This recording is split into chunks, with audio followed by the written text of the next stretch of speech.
1 minute until showtime.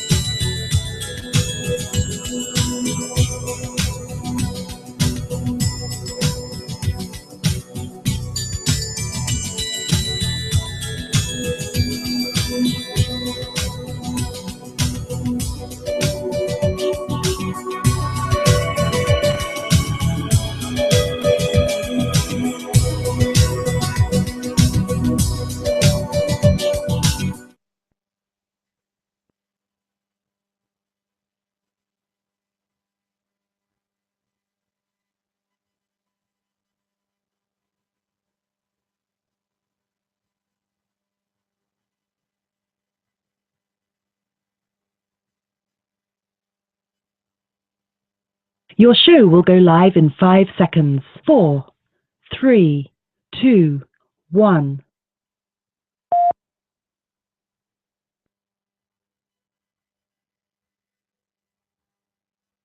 Blog Talk Radio.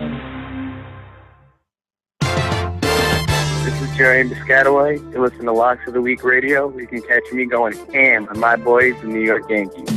Coast to coast, internet sports talk. Locks of the Week. Doc Rivers continues to time and time again not get it when it comes to getting. Oh! Let him play! Yeah, everybody have a show today. We had snow today, show today, show tomorrow. I don't know if you want that on your credit card bill. You know, saying the WTF network on it. I mean, like, your dad could look at it and be like, Dave, you have something to tell me? That's the story that they still. It's unbelievable. You have your LeBron in the play. It's like, do you really care about the James Jones at the end of the bench against potatoes? Maybe the board, the MikeFrancisco.com, was just ahead of its time. Pioneers. Exactly, yeah. Pioneers, if you will. Yeah. We listen to this guy sit at a desk and picking his teeth every day and all the dumb stuff he does. But it's not like we're changing the dial. We like Mike. You know, we hate Mike. We love Mike. All that back and forth. Bingo. Unbelievable. San Antonio Spurs, Dave. What do they say about them? They're boring. They're boring. From Los Angeles, this is Dave in the City, brought to you by Locks of the Week Radio. Now, here's Dave Medina. Good evening, sports fans, and a pleasure to have you here for the big Wednesday show. Good to have you with us in the fall time from Santa Monica tonight, with the courtesy of Blog Talk Radio and to your ears via the internet and on YouTube at /user/DitCow. Good to have you with us. We're here until 11 o'clock Eastern. Thanks for joining us on this earlier time slot again. We did it last week. We're going to do it again this week for a lot of reasons, but it works out very well, and hopefully more people can tune in and listen, and it'll be a good time. So if you can see me, first of all, for those of you on YouTube, /user/DitCow, let me know if you can see my face on the screen. If you can, that's good. If you cannot, please let me know at DitCow as we go along. Hour number 1 tonight, we will do random questions with Kevin on the Cape. He's ready to go. He'll be joining us in about 3 minutes. And then in hour number 2, we switch to the Kids Club football picks of the week. And a big week in those football picks. An amazing week. Great picks all the way around. And we'll tell you more about that in hour 2. Hour 1, again, we do our random questions on the program. It has been truly a great month of sports, and October was exciting and jam-packed, but it lends way to November, which is equally as exciting and jam-packed. And this is where the pretenders are taken out of the picture and the contenders move into center stage in college football. A similar scenario in pro football, which yields really quite a delicious finish for both leagues, so to speak, both groups of football teams. It's going to be really great. And what we saw yesterday in the college football rankings, a huge shakeup in the college football playoff top 10. As you remember, a committee of about a dozen people are compiling these rankings now. It's not just computers. And they are taking into account the strength of schedule and the overall quality of the team and the way that they played against certain teams. So it's not just statistics that are getting them to this hump. And I think this week's rankings really proved that. When you saw that Mississippi State had the Mississippi State, and then Oregon winds up being your top two teams. Where'd Florida State go? They didn't lose a game, but the committee felt that Florida State just wasn't cutting it. We're looking kind of shaky against Louisville for a while. Looking kind of shaky against Notre Dame. Looking shaky, not impressing anybody. So they dropped to 3, but they didn't lose a game. Doesn't matter. Their strength of schedule is not as good, and they're not playing at a high level right now. And then at number 4, TCU takes over the 4th spot, where many might have thought that Alabama would have had that 4th spot instead. Alabama had a big win against LSU on the road. Wasn't a dominant game, but a typically close game between the two teams. And Bama won in overtime, but it wasn't enough. TCU's overall body of work puts them at number 4. So that sets the scene for the rest of the college football season. And how long these 4 teams stay in the top 4, nobody knows. Well, we're going to find out in a minute. But let's find out more from America's favorite moment in sports talk podcasting. To the dance. It's time for random questions. Good stuff. In the city with Kevin on the Cape. Here we go. Now into our second week of November. And now joining us for the random questions, Kevin on the Cape. He's back. Welcome, Kevin. How is it going tonight? You know, it's always good that you wait to unmute me because I sing that jingle every time out loud. And I think people would turn the podcast off if they heard me singing that. I love your enthusiasm, buddy. That's great. So, well, it's getting pretty cold around here. Do you have the stream on right now as I'm talking? Because I hear myself there, a little reverb. Can you hear me okay, though, otherwise? No, I hear you great. I just have my regular phone call. Oh, okay. No problem. How's it going tonight? What's the news over at Max Seafood? Just oysters, Dave. I'm just an oyster. My brain has been broken. I've just turned my little place into an oyster farm, and it's an experiment I wanted to try for a long time. Multiple different kinds of oysters, different kinds of ways. Sort of been my focus the last week, and slowly but surely it's paying off. Beautiful. For 7 years now, you know, we have the Wellfleet oyster, which is a very famous oyster. It's why when people come out here, there's the Wellfleet Oyster Fest, blah, blah, blah. And it's a great one. But I always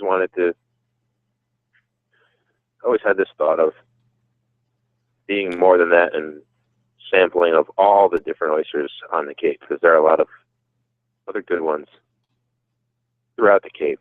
And finally got the okay from the people, worked with some of the harvesters, and now I've got 4 different kinds, and I'm offering specials if you take 3 of each or 4 of each, and you try this, and I'm having tastings on the Saturdays, and so I've just gone oyster crazy. Boy, you're really full of ideas. This is kind of innovative. You're starting your own oyster farm. That's pretty exciting. I mean, there's not a lot of places where you can expand your horizons like that, and there are a lot of people who probably don't have the kind of ambition to start a project like this. So, major kudos to you getting this set up, and maybe it will. Thank you.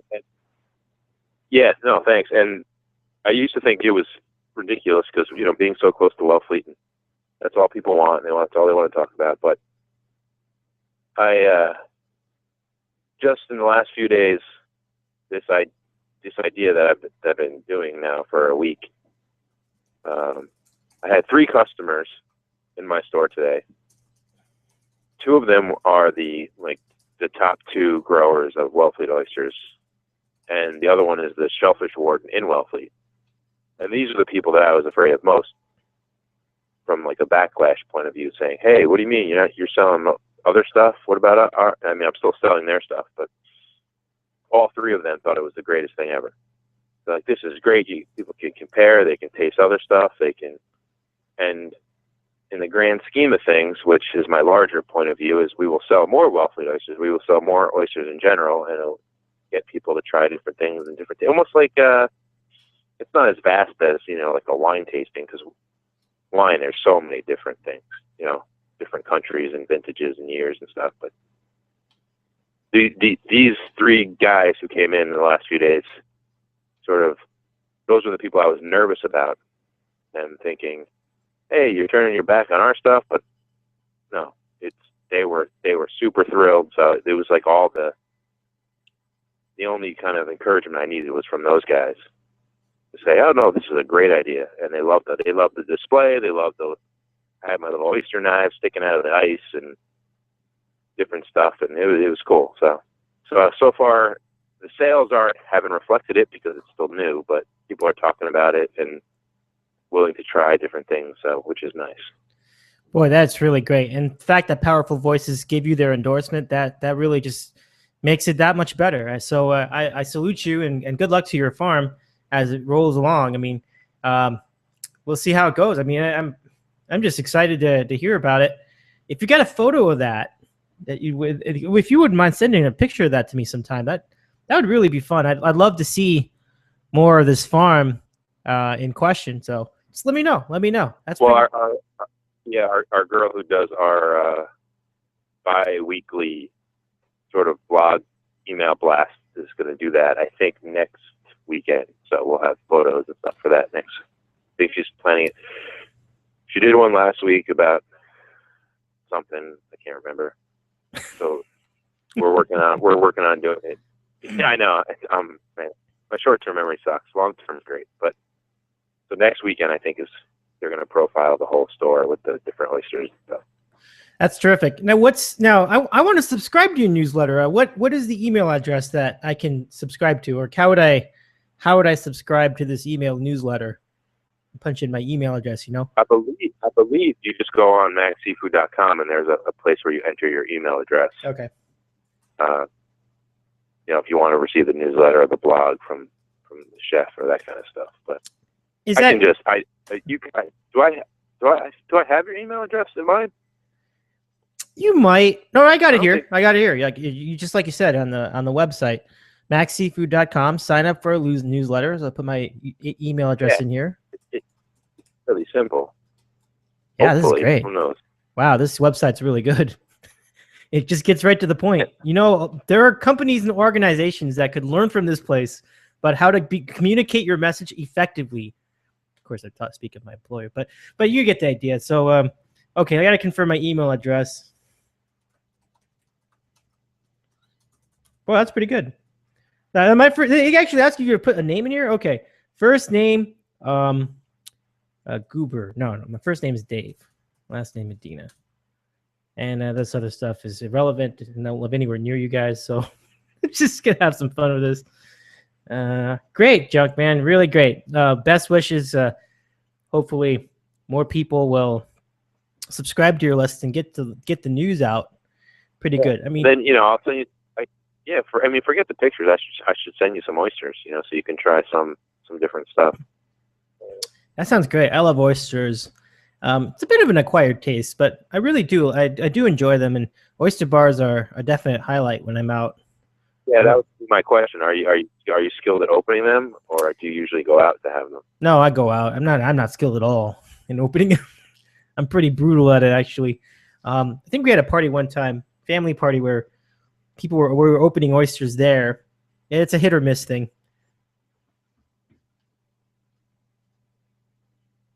All right, so then I won't send you any. You either need to come out here, I'll open them for you, or you just. Oh, well, how hard is it? Is it really hard? We talked about this before. Like, how hard is it? It's not hard to open them, but it's hard to open them correctly. Oh, that makes any sense. Okay. I think if you showed it to me one time, like I could figure it out. So I'll plan that out next time I'm out. I got to go to Massachusetts sometime anyway. Everybody spoken highly of it. I'll do that. So very good. Now, how long have you been in Mass now? been a long time. We're talking like 5 years at this point. It's 6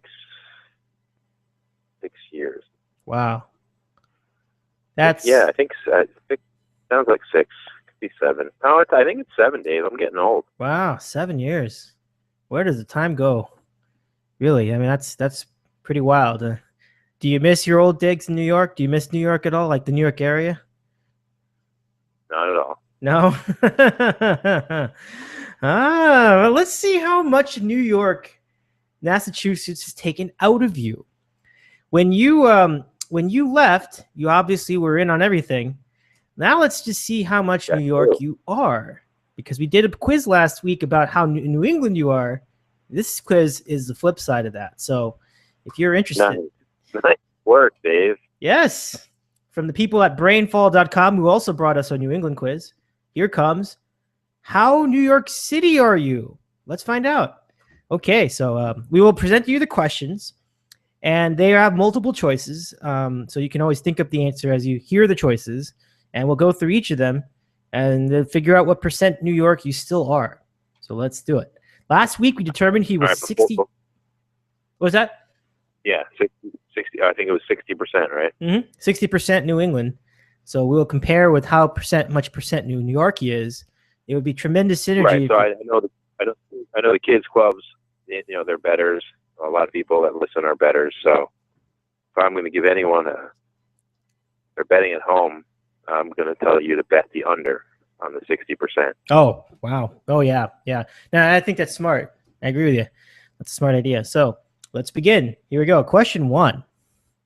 You're walking up Broadway and you spot a rat scurrying across the path directly in front of you. You scream, A.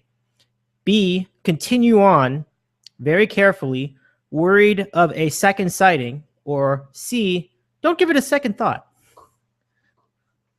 C, I don't give it a second thought. All right, so C it is. And we move on to the question number 2. Question 2. Webster's defines chicken and rice as, and here come the responses, the national dish of Singapore, a tasty meal available all over New York City, a good idea at 3 a.m. that you'll probably regret in the morning, or chicken with rice. It's a great idea that you'll regret it. 3 in the morning. A good idea at 3 a.m. that you'll regret in the morning. All right, so let's go to question 3. It's sort of a B and C because it's one of those things that is available everywhere and you will regret it in the morning. So I don't know if that's going to hedge my bet. So I'll just still stick with the C. Okay. C it is. So now to question 3. Which set of adjectives best describes you? Is it anxious, driven, creative, open-minded? That's choice 1. Is it relaxed but a little cynical, open to new experiences? That's number 2. Or is it friendly, traditional, hospitable? I know what it isn't, but then let's move on. Which one do you think that is? What's it describes? I'm answering these honestly, as we've always done here. Mm-hmm. I kind of know which one I think the New York answer is, but I don't think that's my answer. My answer is B. I think the New York answer is A, but I'm going to say B is my answer because I just B, relaxed but a little cynical. And I certainly hear the relaxation in your voice. I like it. I think it's quite soothing. So, okay, next question. So he said relaxed but cynical. That was question 3 for Junkman. Question 4. Does the thought of food served out of a sidewalk cart get you salivating?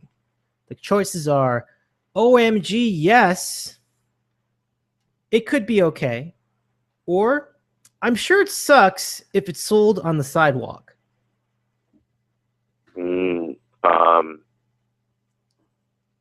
Outside of the OMG part, which this is the first time in the history of the world I've said that out loud. I've never written that. Seems always kind of weird. But it does always get me salivating. So my answer is A. outside of the OMG nonsense. Well, it's just like they say in the driver's test, you get the one that's closest to what your actual response is will be the accurate one. So it's not exactly what you would think, but it's pretty close. So we'll go OMG yes. Really, it's just yes. I don't know. I don't know anybody in New York City that goes OMG anything. So honestly, right. Let's move on. OMG yes is his answer to the food served out of a sidewalk cart. And there are many. It's not just hot dogs. It's hot dogs and kebabs and all sorts of good things. And you'll smell it every time you're there. What are some of the best things you've had out of a sidewalk cart? I've had tons of great things, but it's still to this day, even when I visit, which hasn't been in a long time, but I am visiting soon.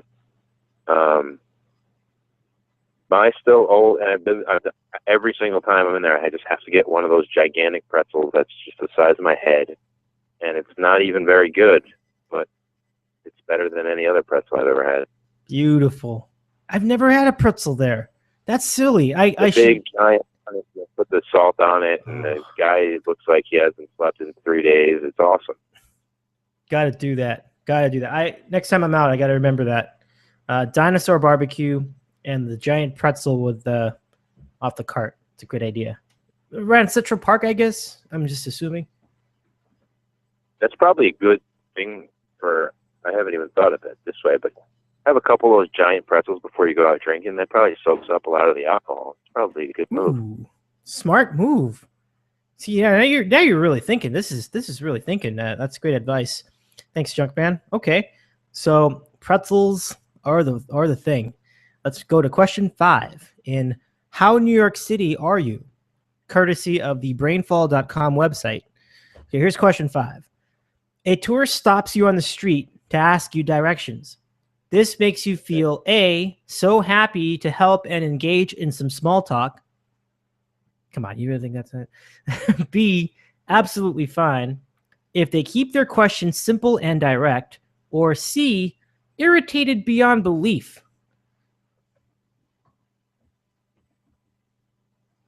I am irritated beyond belief. I like it.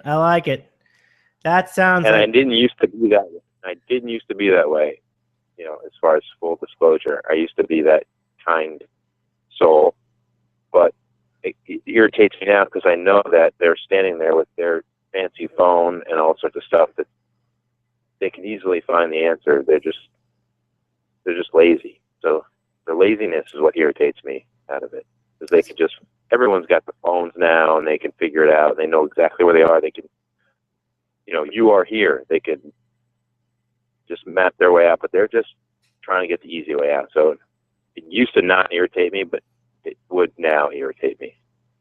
Plus, if they're asking me, they're an idiot, because I don't know where the hell I'm going anyway. I would be irritated, and I would follow that up with, "You're asking the wrong guy." I could make something up. I could, send you. I would sort of, send them to some crack house somewhere just for laughs. Yeah. Because that's what they deserve. Because they can just figure it out by touching their phone 3 times. That's a fantastic response. All right. So next question from the How New York City Are You quiz. Number 6. Your friend's band is playing tonight in Williamsburg. You arrive at Union Square, but of course the L train isn't running. What do you do? Oh, I'm supposed to. Yeah, and the responses are: swear, then go upstairs and grab a taxi. B, swear, then takes the 6 to the J. C is swear, then grab a bike and head for the Brooklyn Bridge. That would be really stupid, because at night you're probably going to get mugged at some point when doing that. But anyway, D is, what kind of friend would ask me to go to Brooklyn? All right, Junkman, your response. My response is closer to D than any of the other ones. My response was, I already had my response before you did the answers. My response was, honestly, my response was, I'm so annoyed that my friend asked me to go to Brooklyn, And then when the train didn't come, I said, thank you. And I found the closest bar to drink at. And so my answer is closest. The answer is closest to D. And then when he said, 2 days later when he said, I said, the trains weren't running. What do you want me to do? That is almost a perfect response right there. Seriously, I think the problem with this quiz is it doesn't tell you what the answers are. It just tells you the percent. I guess they do that because they don't want you to give away the answers to other people if they take the quiz. But I'm going to tell you right now, I think that's it. I think that D is the correct answer to this. I mean that. Because if you've been in New York and you've been in Brooklyn, you realize how difficult it is to get between them, especially at night. I just think that to even attempt that is silly unless you make a whole night out of it. Yeah, just to hear a guy sing a song. I mean, come on, you need to give me a little more incentive than that. You're going to need a better band than that. I don't even know if Dylan could get you all the way over there. Oh, I've traveled long places for that, but you're going to have to. I mean, that was a long time ago. I actually had a conversation last night about that. Oh, okay. And yeah, I mean, you're going to have to say, not only is my band playing, but my super hot sister who is looking for a rebound is here tonight. You're going to have to mix it, right? Spice it up a little bit. Oh yeah. And by the way, I didn't mean my sister. I meant his sister. Oh yeah. No. I was following you the whole time, but I'm glad you clarified anyway. Okay, so that was a good question 6. Question 7. It's your best friend's birthday, and you're in charge of the party. Where do you go? Well, here there are 4 choices. Yeah, you can only imagine, right? Best friend's birthday, and you're in charge of the party, Junkman. That's a lot of pressure. Where do you go? Your choices are A, meet Pat. You're gonna do the choices, but I have my choice, and I guarantee you it's not on there. But go ahead. I want to hear the choice. Okay, choice 1 is meat packing. I know a promoter. What the hell is meat packing? Do you have any clue? Do you know what is that? Is that something? Is it what I think it is? Is it like actually packing meat? Yeah. Well, yeah. At some point they are. It's the meat packing district. Oh. Usually, So I believe I'm sure people know this more than I do, but in my day, I believe during the day. That's where they do all the meat. They process the meat, they grind all the meat. That's the place. But I believe in the recent times, it's turned into like a hip kind of place at night.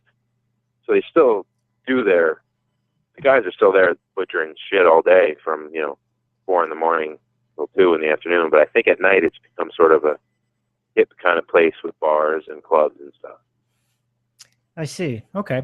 All right. So that's the meat packing district. Meat packing is choice number 1. Choice number 2, East Village, Alphabet City, Lower East Side pub crawl. Choice number 3, somewhere near the PATH train. Choice number 4. Uh-huh. Yeah, I know that's a groan-worthy response. Who would even think of the PATH train? All right. Because they want to go to Hoboken and hang out with Eli and all the cool guys. I think Hoboken is cool. I would agree with that.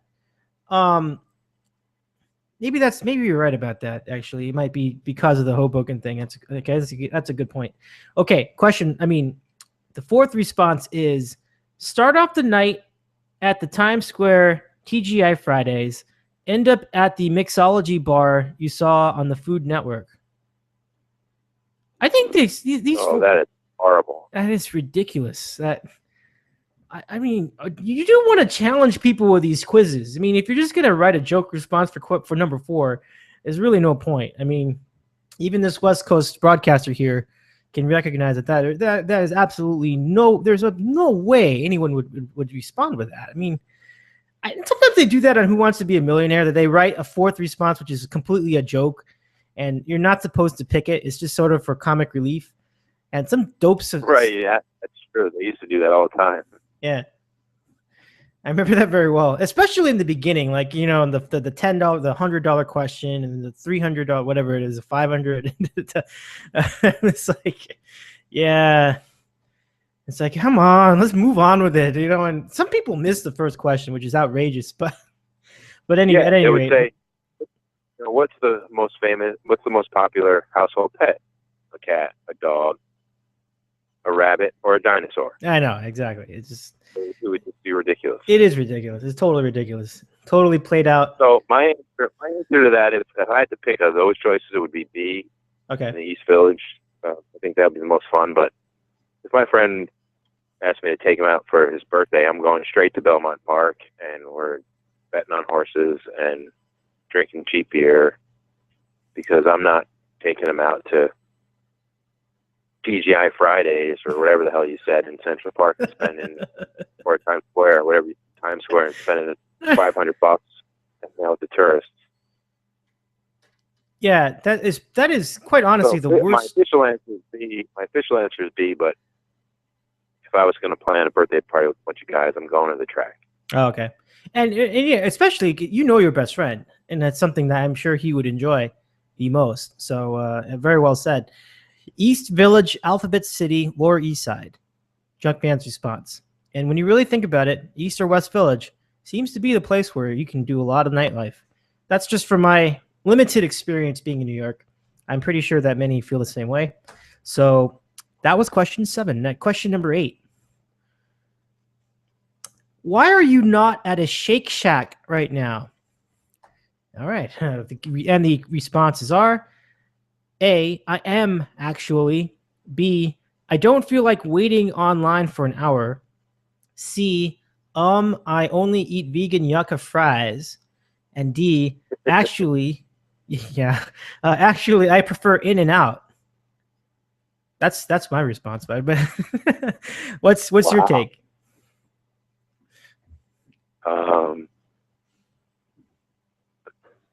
It'd probably be B, but you're gonna wait anywhere.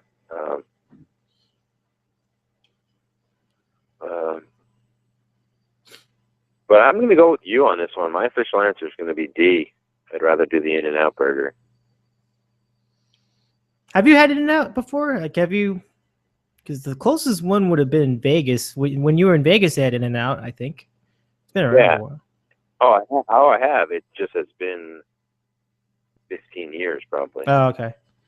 I mean, it hasn't changed. It's exactly the same as it was 15 years ago. That's the beauty of it. It hasn't changed at all. I mean, 30 years ago, it was the same. 50 years ago, it was the same.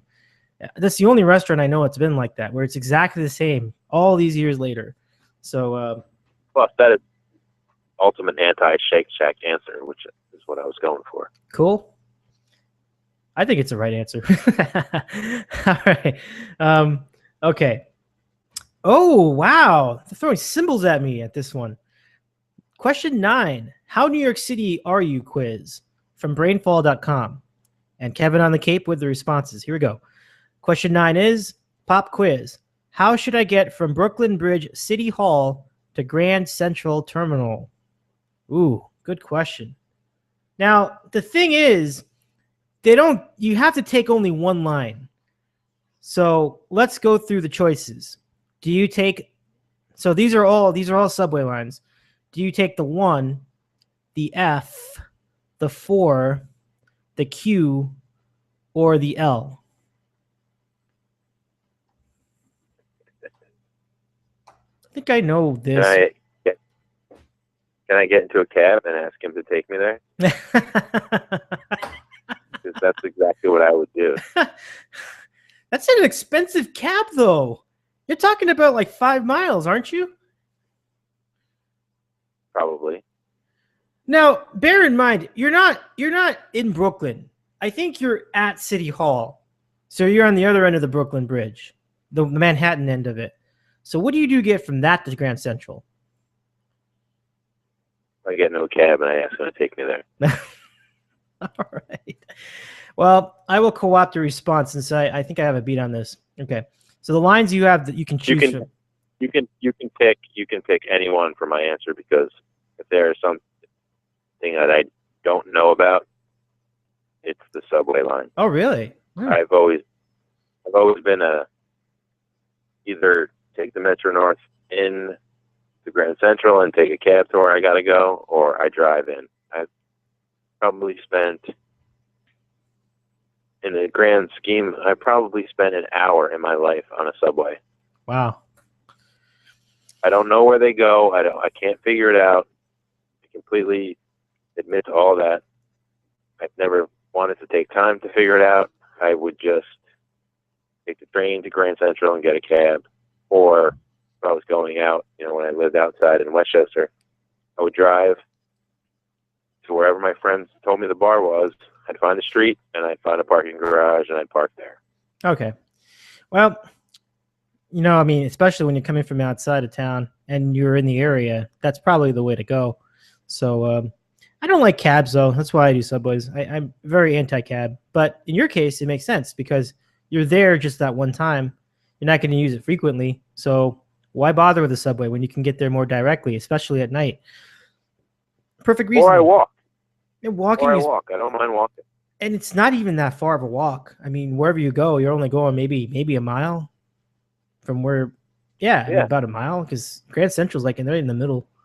So at the most, you'd be doing a mile. So cool. Okay. Well, we'll go through these quickly. I'll just break this down because I am a little more familiar with the subway in this case. The 1 takes you to the Upper West Side. That does you no good. That would actually take you to Times Square. The F would take you to, it might take you to Brooklyn, as far as I know. The L, I have no idea. The Q takes you to Queens. The 4 is what you want. The 4 is one of the east side running trains. It goes straight up the east side, lower east, upper east, and then into the Bronx. So the 4th train is your boy. It is your beat. That's how you'll get from Brooklyn Bridge to Grand Central. When you're down there, I mean, you can take any train you want because you're basically at the bottom of Manhattan. So you can go anywhere. You can take any train you want. You don't have to walk about a couple blocks to choose any line. So the 4. Okay, here we go. Question 10, and this is our final question. New York City is. So think that out in your head.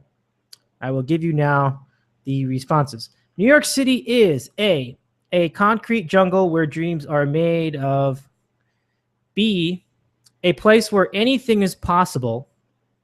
C, the center of the universe. Or D, the greatest city in the world. All right. How would you play that, Junkman? What was the first one? A concrete jungle where dreams are made of. That's my answer. Well, you would be quoting the what was it? That song that Jay-Z and Alicia Keys did. So good stuff. All right. Let's get your result. Here we go. Empire State of Mind. That comes. Yeah, that's right. Coach reminded me. Empire State of Mind. That's it. You are 76% New York City. 76%. No way. That's a great number. That is a great number. Holy cow. Way to go. That is very exciting. Well, they can take you out of New York, but they can't take the New York out of you. Am I right? That way, apparently. Yeah, good stuff. Wow. Oh, boy, that is really. Boy, I'm impressed. I'm impressed to be that far detached, that long detached from your homeland, and still get 76%. I mean, it's really as good as it gets. How do you feel?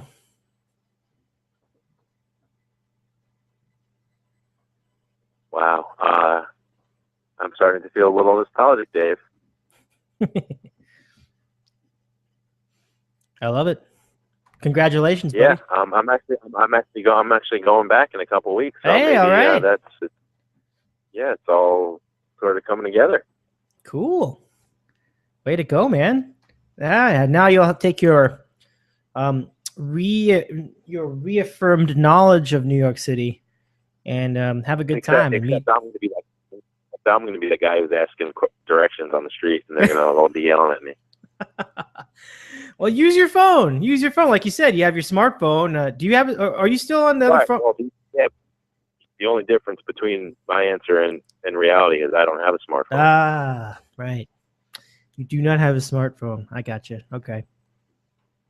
Very good. But, I mean, experience plays a good part in it. I hope you can get after that pretzel. That just sounds great. I kind of want to just get a pretzel now. I don't know. I'm in California. That's not going to happen. But that'd be fun to go after a pretzel. And I forget, pretzels are much like bagels. Am I right? Like when you're in New York, I'm sure they're way better. I can't even imagine. Many have spoken of its praises.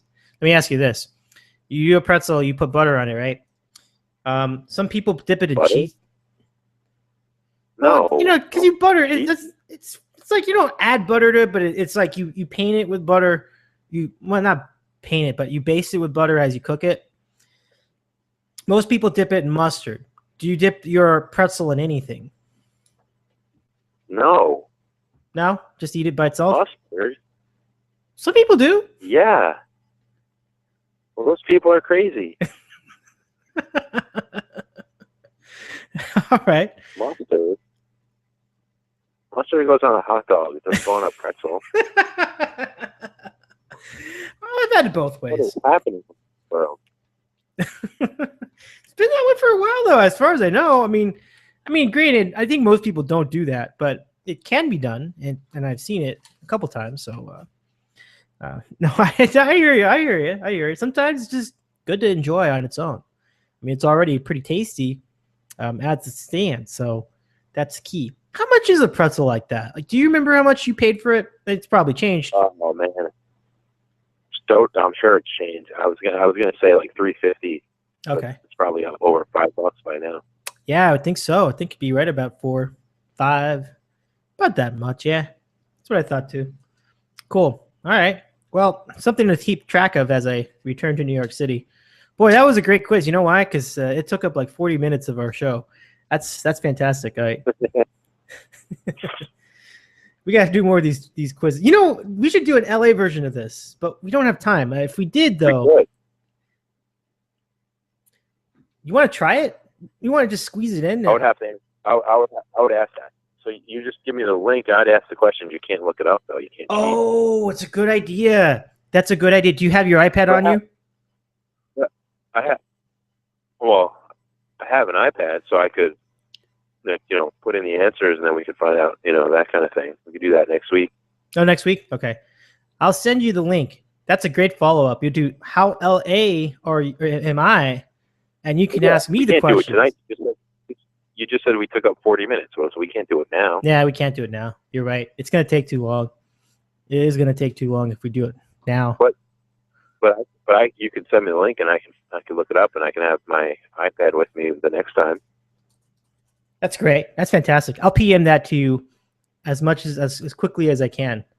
That is good. And I got the quiz now. I will get that to you immediately. So, thanks. Wow, good thinking. Great.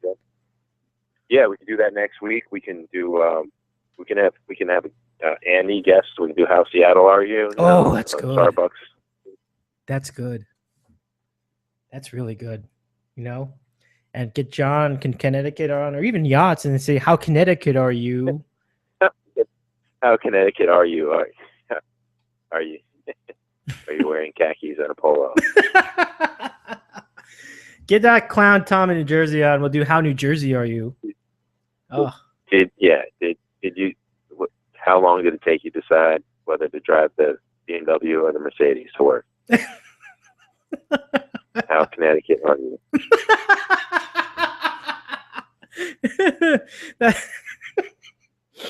I think Yachts can certainly relate to that. Oh, you're right. I had a friend in from Connecticut. He visited my friend Coach and I. We were he stayed with us for about a week, and I was talking to him about Connecticut, and yeah, it's incredibly ritzy. You've said it to me. Everyone's talked to me about it. And Connecticut's definitely a very opulent part of the country. Maybe it doesn't look it, but it's definitely gorgeous. So Certainly in the most ritzy areas, it shows. It really shows. Yeah, question number. Yeah, it would be like question number 3. Are you angry that you're not included in New England, even though you are? We don't count you as part of that. Now, what do you think of that? Do you think Connecticut should be considered as part of New England, or is it just too close to New York? No, it's part of. Yeah, I always considered it the metropolitan area. But I'm sure Western, Eastern Connecticut's different and stuff because it's so close to Massachusetts, Rhode Island. But where I grew up, Connecticut was part of us. It was. I always thought it was an extension of New York, not New England at all. Yeah, I would agree with that. I feel the same about New Jersey. It's sort of like New Jersey's kind of divided. Like half of it's part of New York and half of it's part of Philadelphia. But Connecticut seems more like a New York-y area than a Boston area, even though it's technically close to both. I mean, first thing I think of Connecticut is like, oh yeah, you take it to get from here to it's your connector to New York City. And I don't think of it as much as a connector to Boston. Do you? No, not at all. And I know more like Yankees and Giants fans in Connecticut than Red Sox, Patriots fans in Connecticut.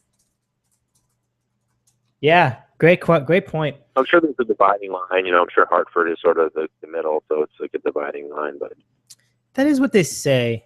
Like if you're by Hartford, in fact, it's so much so that people who live in Hartford get both the Yankee network and the Red Sox network at the same time. That's quite interesting. So you can watch both teams' games at the same, without having to pay for it.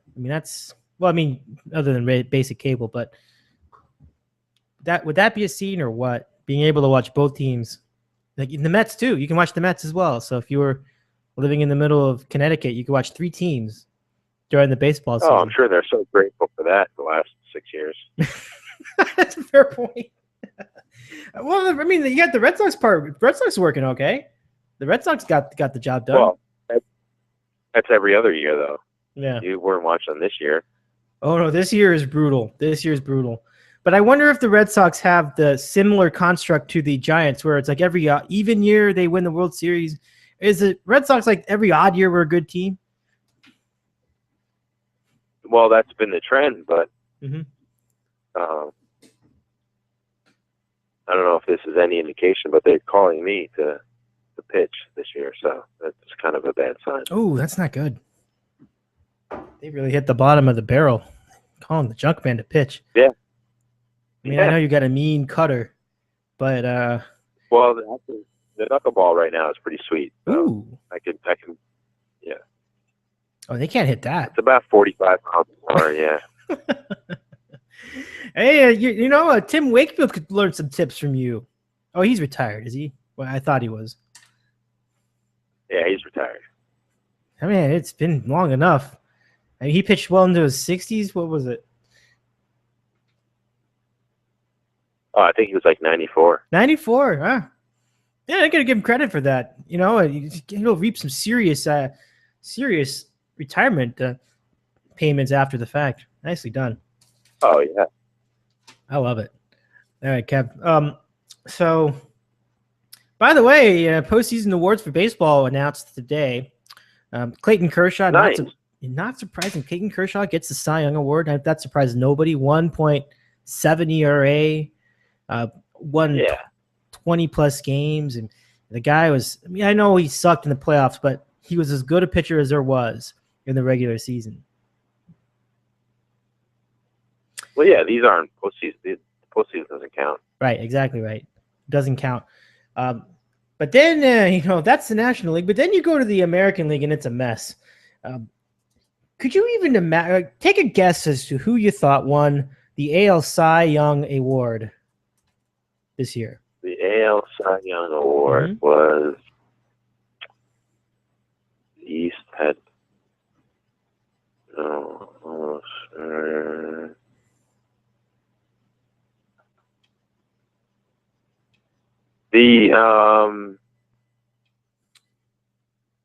I'm going to say Scherzer? Wasn't Scherzer. Or he didn't win? He did not win. Sounds not a reliever, so maybe Felix Hernandez? That's a great answer. And you know what? If you ask me, that was the winner. But he didn't win. He did not win. And before I reveal the winner, I'm gonna tell you what the people who voted on this thing voted against. Let's get Felix Hernandez's numbers up, because seriously, this guy is as dominant as pitcher as there is, and he plays in the American League. So let's get his stats from. He plays on a crappy team. Yes, he does. He does. The team is horrible. It's pathetic, and he puts up great numbers every season. Every season. So here, more of the same this year. He had a 2.14 ERA. He had a whip of 0.915, 0.915, not 1.1, 0.915. And if that wasn't enough, he had 248 strikeouts against 46 walks. Holy crap. I mean, come on.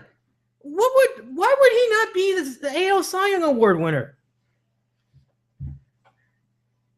It was Tanaka, wasn't it? It was not Tanaka, because he didn't pitch the whole season anyway.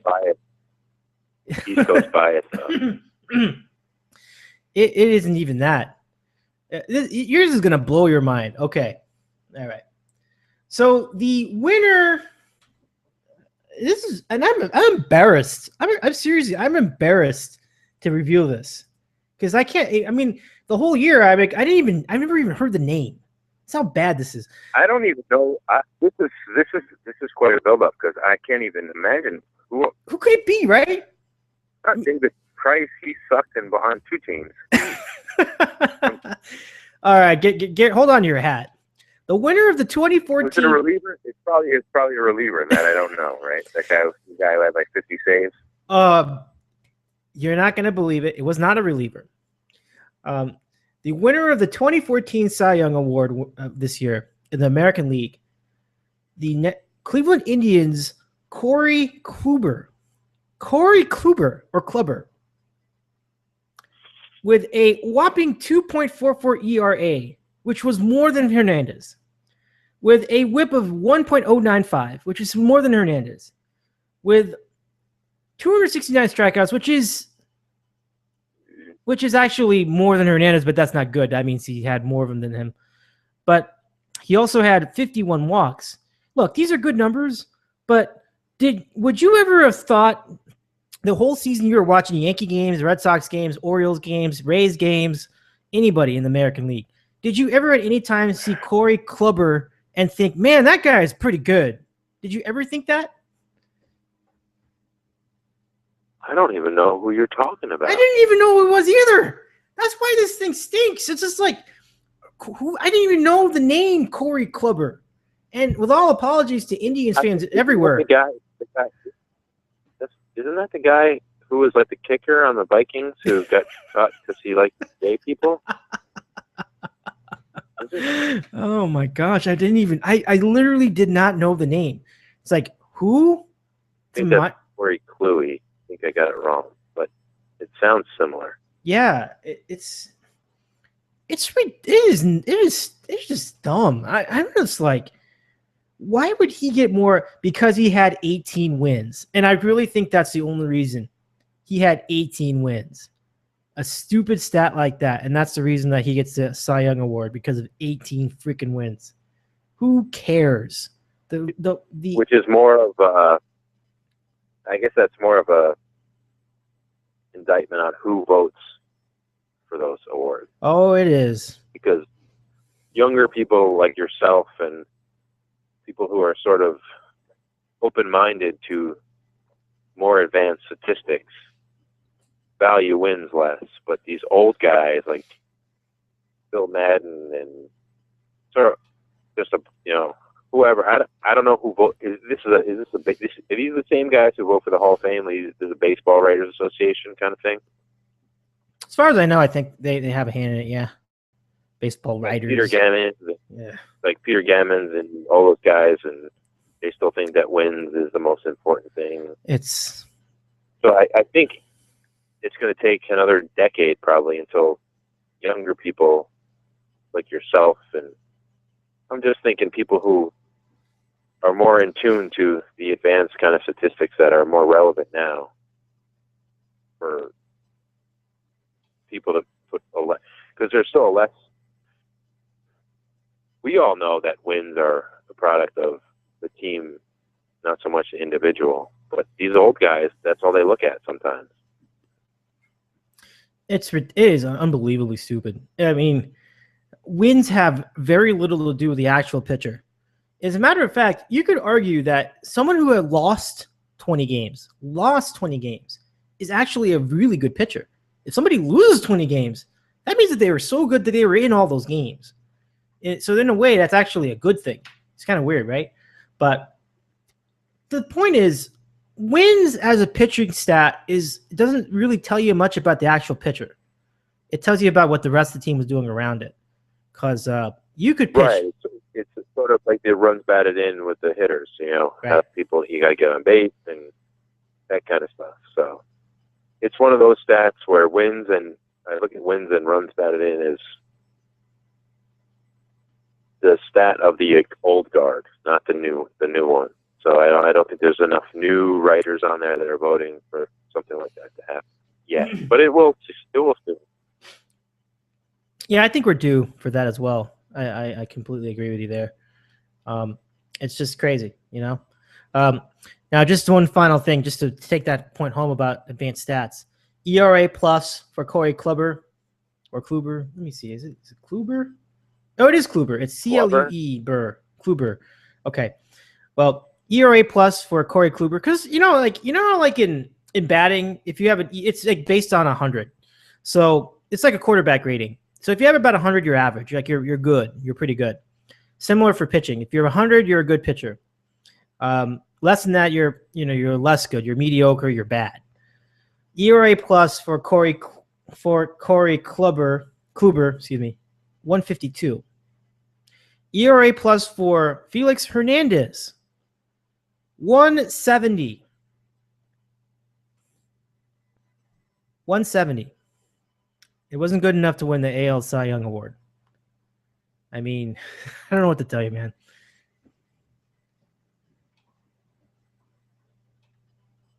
No, I'll just tell you that that's what it is. It's still a bunch of the old guys are still voting. Yeah. Peter Gammons and all these guys. Look at 18. Felix Hernandez had how many wins? 14, 13? Yeah, Hernandez had 15 wins. And 15. All right. Well, that's actually, on that crappy team, I mean, that's pretty good. it's terrific. Yeah, I can't figure it out. That's just one that is not going to be explained for a while. So, I mean, it's going to be explained, but I'm not going to like it. It's dumb. It's really dumb.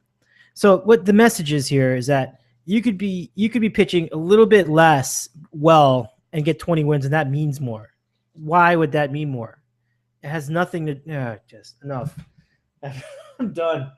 I'm not talking about that anymore. So yeah, that's your answer. Corey Kluber wins the Cy Young Award. He will be quickly forgotten. He actually, if I can remember correctly, he's the first Cy Young Award winner for the Cleveland Indians since Cliff Lee. And at the time, I thought Cliff Lee, man, he was okay. I didn't think he was that good. But then it turned out that Cliff Lee was actually a pretty good pitcher. But at that time, I don't think it was really that much of an objection. I'd have to go back to my old podcast to find out. But I remember he won the Cy Young Award, and I thought, all right, good deal. And then he wound up being a great pitcher. I don't know if I'm going to say that about Corey Kluber, but I'll say this. When Cliff Lee won his award, he was 28. Kluber, this year, 28. But still, I mean, you want to know what his previous 3 years were before this one? 5 ERA, 3.85, and 2.44. And I mean, that doesn't mean necessarily that he didn't have a good year, but I'm just saying that, is he really that good overall? I don't know. It's just like, for me, it's a guy that's going to be quickly forgotten. I guess it's even their number one starter, Dave. I think, you see, that is a good question. That is a great question. Is he even their number one starter? That's a good question. Let's look. And the only reason why I think that would be relevant is that he's not facing other teams' number one starters, so his wins, are a little less valuable. Right. I don't. Where Hernandez is always going up against the other team's A's all the time, 1-on-1, number one versus number one. Absolutely. Well, to be honest with you, I don't think there is a number one starter on this team. I would say that Kluber is far and away the leader in innings pitched for the Cleveland Indians at 235.2 innings pitched, and nobody else is close. It's like 153 for Trevor Bauer, 4 ERA, 110 for Danny Salazar, 4.25 ERA. TJ House, which has an asterisk next to it, had went 102 innings. Why is there an asterisk next to that? Oh, he's a lefty. Okay. And then Justin Masterson. Masterson, I believe, was like, if not their big guy, one of their big guys going into the season. So when the year started, I think he was, right? Definitely. Right? I don't know. Absolutely. Yeah. So if he wasn't even the ace of the team going into the season, I mean, like you said, like, is he always facing the best? Is he always going up against the best starter in these individual matchups? I don't know. I mean, the opposing team's best starter. It's a different ball game, don't you think? Totally. Yeah. Well, that's a fail for the powers that be that made that voted these awards. It's really too bad. All right, so that sour note ends our first hour. Sorry that we had to end it like in that weird note, but next week on Random Questions, join us as Juckman asks me, how LA am I? Get ready. Absolutely. Should be fun. Look forward to it. All right, man. Well, absolutely. Have it in that case. For the moment, have a great rest of your week. Cheers to your oyster farm, and hope for a great time in the weekend. Have a good one, buddy. It's really great to catch up with you again. Take care, and we'll do it again next week. You too, brother. Have fun with the Kids Club. Thanks so much, man. All right, Chuck, man. All right. All right, buddy. That's Kevin on the Cape with the random questions, and we send our way into hour number 2. Good stuff we've had so far. It's a good time. I'm looking forward to covering college football. We are in hour number 2, and we are ready to start a pretty exciting Kids Club feature. Week number 11 in the Kids Club podcast picks. And as I mentioned at the top of the show, a big shakeup in the top 10 of college football. Mississippi State's number 1. The number 2 is Oregon. Nuts. Florida State falls to number 3 despite not losing a game all season. But I think the committee was saying, you know what? We're not impressed by you despite you winning the games. And you know what? Look at Oregon right now. I think they made the right call. I think that's a good call. Number 4 could have been Alabama, could have been TCU, and the committee chose TCU. Alabama had some pretty good wins lately. A nice win against LSU in overtime at not the Swamp, but Death Valley. I think Joey Galloway called it Happy Valley on the broadcast. Happy Valley.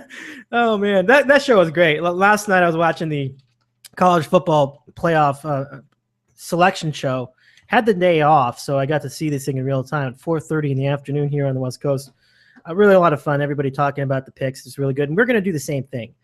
So we'll bring up the Kids Club to talk about the rankings and do the picks and talk about the key matchups of the weekend. So let's first run down where we are in Kids Club picks. 3 guys of the Kids Club went 4-0 last weekend. Amazing. Say hello to Otis, went 4-0. Andy in Seattle went 4-0. John in Connecticut went 4-0. That's amazing because last week we had our first 4-0 week all together when Ron went 4-0. And it really set the tone. Ron still has the lead. He went 2-2, but everybody else moved way closer to him. And so we now have these standings after 11 weeks. Ron stays in first place, as I mentioned, barely by a thread, 21-18-1. Otis is second, 19, 20, and 1. In third place is Andy in Seattle. And if you remember how he started this year, this is amazing. This is pretty tremendous. He's 19, 20, and 1 as well. And in fourth place, right there to pounce, John in Connecticut at 19 and 21. So here we go. Ready to go. Week 11 of the Kids Club picks. So let's introduce everybody one by one. We will start with the man who was first to 4-0 this week. That would be say hello to Otis. Oh, man, welcome to the show. Great to have you back. Hopefully no reverb. How's it going tonight? It's going good. Going good, Dave. Although I just heard your breakdown of the AL Cy Young winner, and I saw our pal Ari had a question. He wanted to know, where do you live, motherfucker? Because he couldn't believe that you didn't know who Corey Kluber was. What the hell? What are you doing? I'm not really an AL guy. I mean, I guess I got to be honest. Did you know who Corey Kluber was? Yeah, he was a dominant pitcher this year. All-star game, the whole bit. All right. I'll take that.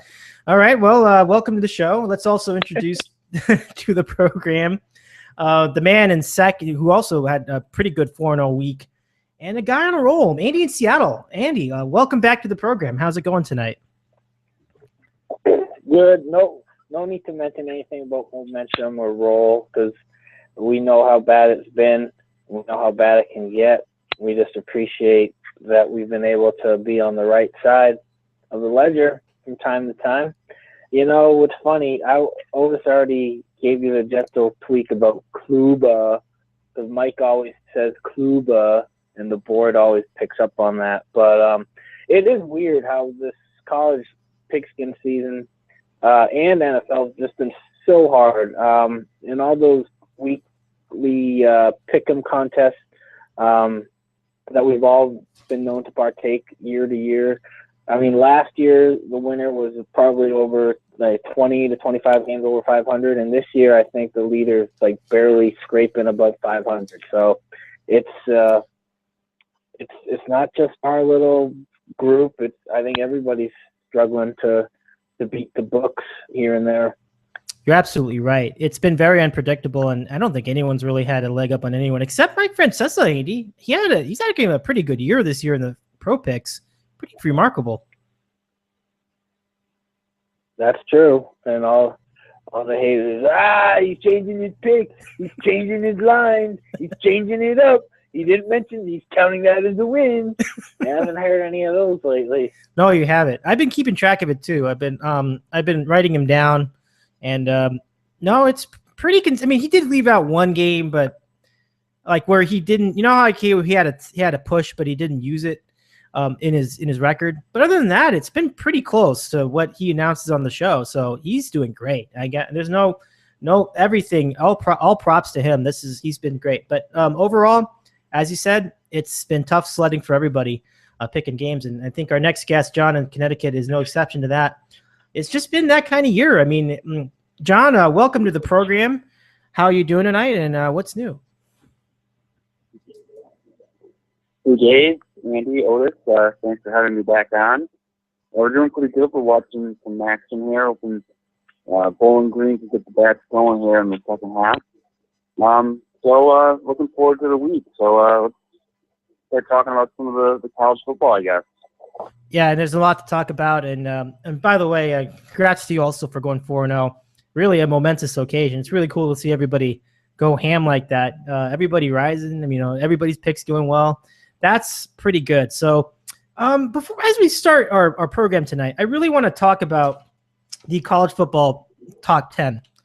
And I think you made a very bold point, but one that makes a lot of sense. And you had noted on Twitter that you could see TCU and Baylor, both of the Big 12, making the 4-team college football playoffs. So let's hear a little more about your thoughts about both teams as we go into the stretch run. Yeah, Dave. I mean, I think when you look at their schedules, TCU has to play Kansas, Texas, and Iowa State. And that game at Texas should be a little tricky on Thanksgiving night, and Texas may need that game to get to a bowl.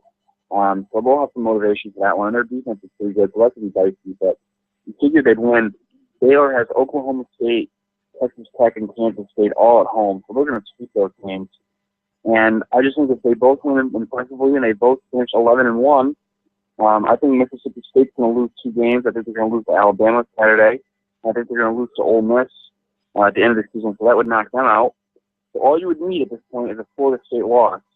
And I think that very well could happen this Saturday at Miami. The line's only -3.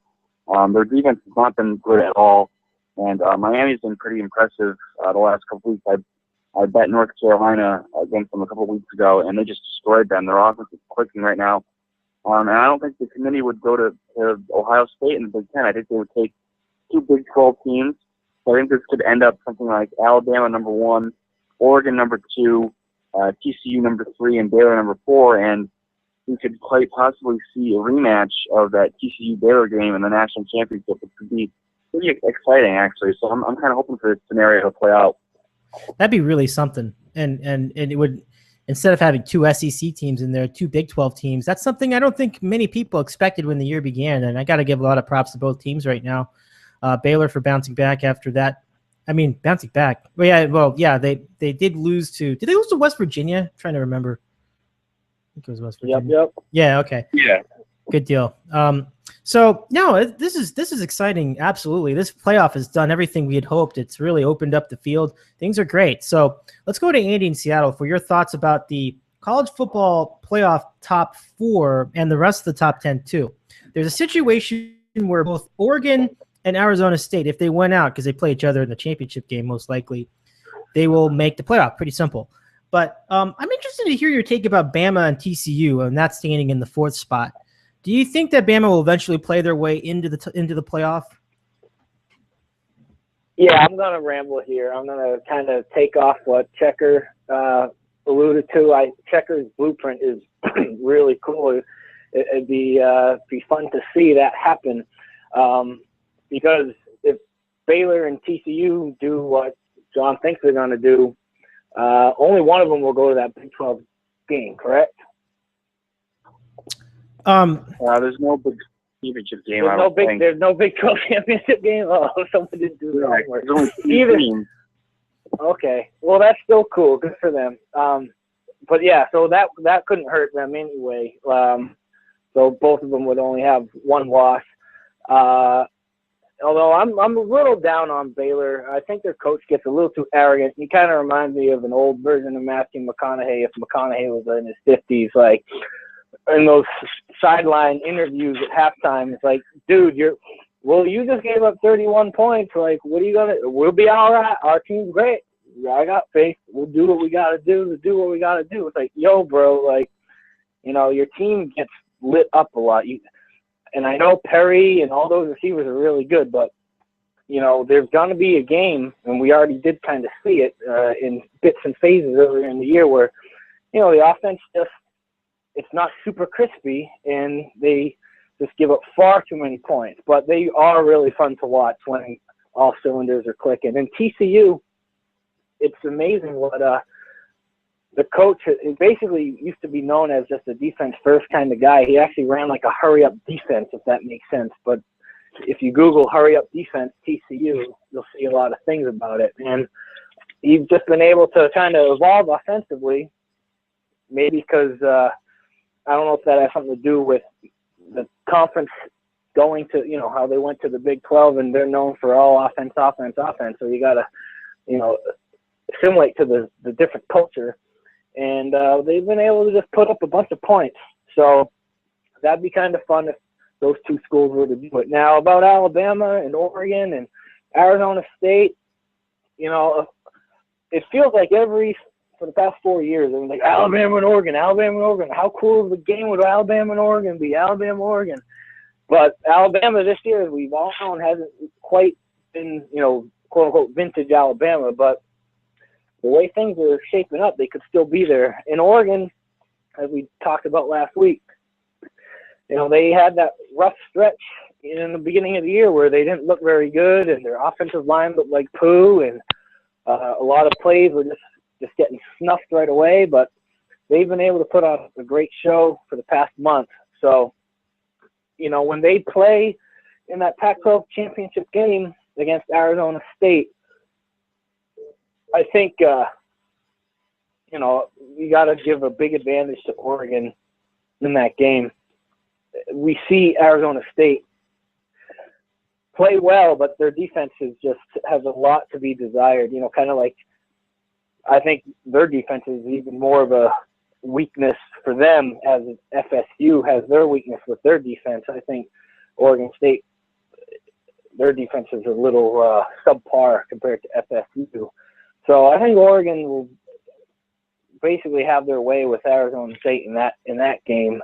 And John mentioned that FSU Miami game. In the beginning of the year, Miami was not supposed to do well. I still am not a big fan of their program. I don't even know who their quarterback is. I know that was one of their biggest question marks going into the season, like who's going to play their quarterback position. But they've been able to do basically exceed expectations, and that line is just so weird. I don't know. I almost want to take FSU, and that makes it a trap, I think, because I just do not see Miami being able to beat them offensively. But John said that FSU's defense is bad, and maybe they do get out on front early, and they won't have to channel their inner Petrino and Louisville, and they won't get tight. But we'll have to pay attention to that in about 48 hours. That could be a really fun game. So I'm going to keep an ear on it to see if anyone picks it in our Kids Club picks. My Florida State, Miami. I mean, just like the old days, those two teams really was something to play for. And Miami, it's really the role of spoiler. So it'll be a fun one. But I feel like I might be getting my hopes up in that one too. Like, I think Florida State, who knows? I mean, it would be fun if they lost, though. Honestly, Florida State loses that game. Oh, that'd just be fun. But anyway, let's go to a man who is not quite as down on Florida State as perhaps others are, as far as I know. Say hello to Otis. Let's get your thoughts about the college football playoff top 10. Your observations. Yeah, I was just gonna say just quickly about that Florida State Miami game. Actually, on Fan today, Joe and Evan had Michael Irvin on. They have a weekly spot with him, and he was talking a little bit about Miami, how their quarterback's actually a true freshman. And I just pulled up his numbers. He's having for a true freshman to come in, he's having a pretty solid year. Looks like he's got only nine INTs, 20 touchdowns. So, although that is going to be a very tough spot for a true freshman quarterback to come in against the number one team in the country or I guess not the number one team in the country, but a team that hasn't lost in 2 years with the Heisman Trophy winner. So just a little bit on that game. I haven't been as down on Florida State as some other people have been, but it's gotten continuously tougher and tougher. But just the way week in, week out, they don't show up for a half, and then all of a sudden here they come all the way back to, squeak out a win, whether it's the Louisville game, the Notre Dame game, time and time again, they're just waiting to be picked off. I was happy to see that they dropped at least a little bit in the playoff ranking. I mean, you can't really drop them much further undefeated, but I thought that was a good thing to see from the committee there. The other, John covered it, and Andy echoed just all those scenarios. I can't look out further into a crystal ball as well as John can with knowing the ins and outs of the team schedules there, but he did a great job kind of giving you a little bit of the rundown. One thing I'm just shocked about is the way Ohio State has played since that loss. I wrote them off right after that game and have just been completely just stunned as the way that they've come out and played. Their win last week against Michigan State was not something that I saw coming. I know somebody had Michigan State last week. I don't remember if it was Ron or, it must have been. the three of us went 4-0 somehow. It was Ron. So yeah, Michigan State. Yeah, he must, but yeah, that was kind of a shocker to me that Ohio State would be able to do that to Michigan State there. So that team is a shocking 8-1 to me, and they're climbing. I don't know if they'll get all the way up into the top 4 there, but that was one of the surprises in the top 10 for me. That was a big surprise, and I'll bring up another surprise. But first, I want to ask you this quickly: do you think JT Barrett is a legitimate Heisman Trophy? You got some. Dave, I'm getting a lot of reverb. I don't know if I'm the only one. It's your phone is clicking. Oatman, would you be able to call us back? Because I noticed your phone has started clicking when you started talking there. And it popped. Would you be able to just quickly call back and then see? We'll see if that helps things along. Maybe. I think you said to call back. Yeah. Could you call back real quick? That's what you said. Oh yeah. Okay. Thanks. All right. Well, I'll call back after this. All right. We'll have Oatman call us back. You may have noticed if you were listening to the show that his phone was clicking a little. Oh, everybody's going to call back. Okay, well, then we will wait. It's not actually a bad idea having everybody call back. Maybe it'll be better. We're doing okay without the reverb, and then just all of a sudden at 20 after, boom, just I don't know. I'm kind of running out of ideas with that whole reverb thing. We have Andy back on the line now joining us. And when I get Oatman back, I want to ask him if he thinks JT Barrett is a legitimate... Oh, fuck. Hi, Andy. Are you watching the hockey game as I am? Hello? You got reverb. We still have reverb? You still got reverb, okay. Yeah. Okay. Just a sec. We'll get that worked out. I'll keep you on hold for a sec. I am going to call back, so I'm going to keep all you guys on hold, and we will return to Dave in the City after these messages and a word from your local station. Dave in the City, Locks of the Week Radio, 720.